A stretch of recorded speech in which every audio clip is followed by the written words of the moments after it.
CM Revanth రెడ్డిపై fire అయ్యారు station Ghanpur MLA Kadiyam Srihari. Revanth Reddy సహనం కోల్పోయి మాట్లాడుతున్నారన్నారు. రేవంత్ భాష జుగుప్సాకరంగా ఉందన్నారు. రేవంత్ రెడ్డి భాషను తీవ్రంగా ఖండిస్తున్నామన్నారు. సీఎం హోదాలో హుందాగా ఉంటారని అనుకున్నామన్నారు. కేసీఆర్ 10 ఏళ్ల పాలనలో దేశానికి రోల్ మోడల్ గా తెలంగాణ నిలిచిందన్నారు.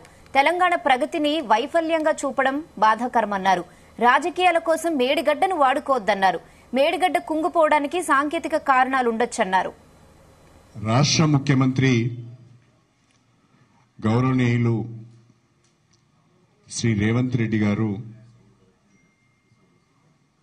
ముఖ్యమంత్రి పదవిని అధిరోహించిన తర్వాత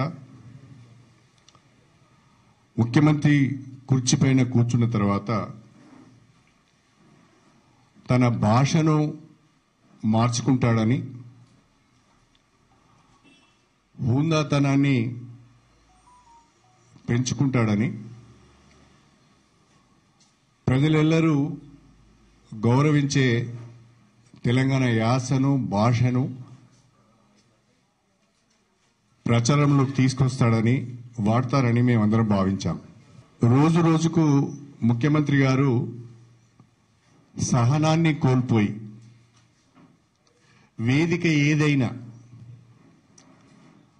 ప్రతిపక్షం పైన దాడి చేయడం,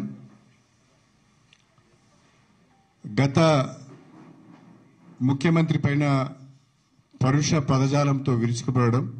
ముఖ్యమంత్రి గారు స్వయంగా ప్రకటించారు, ప్రభుత్వంలోకి వచ్చిన 100 రోజులలో 6 గ్యారెంటీలను అమలు చేస్తాము, 13 హామీలను అమలు చేస్తామని చెప్పి చాలా స్పష్టంగా చెప్పడం జరిగింది.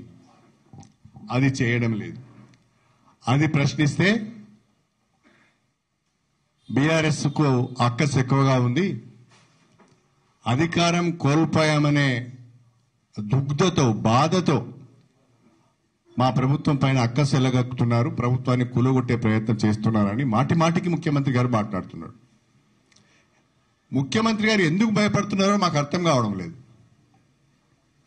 నేను నిండు అసెంబ్లీలో చెప్పాను, ముఖ్యమంత్రి గారు భారత రాష్ట్ర సమితి వైపు నుంచి మీకు ఏ రకమైన భయం లేదు,